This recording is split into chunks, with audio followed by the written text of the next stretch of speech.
पाहिजे, रामा मला एवढं दे. आणि ज्या द्रव्याच्या पाठीमागे लागून जर झोप हराम होत असेल आणि या पोटाला जर ते मिळवलेलं अन्न पचत नसेल, मला वाटत नाही की ते द्रव्याचा पुढे काही फायदा होईल का.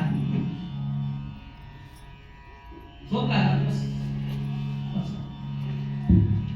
आणि सध्या सगळ्या लहान वयापासून तर तुमच्या वयापर्यंत सगळ्यांची ही अडचण आहे. काय काय अडचण आहे?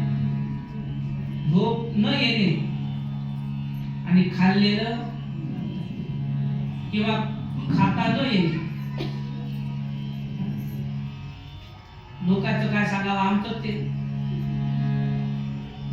मला माझं असं आहे, मला तिखट अजिबात जमत नाही, मिरची जमत नाही, मला काजू खात नाही, बदाम खात नाही, टूळ टूळ टूळ टूळ डोळ्यानं पाहिजे लोकांना.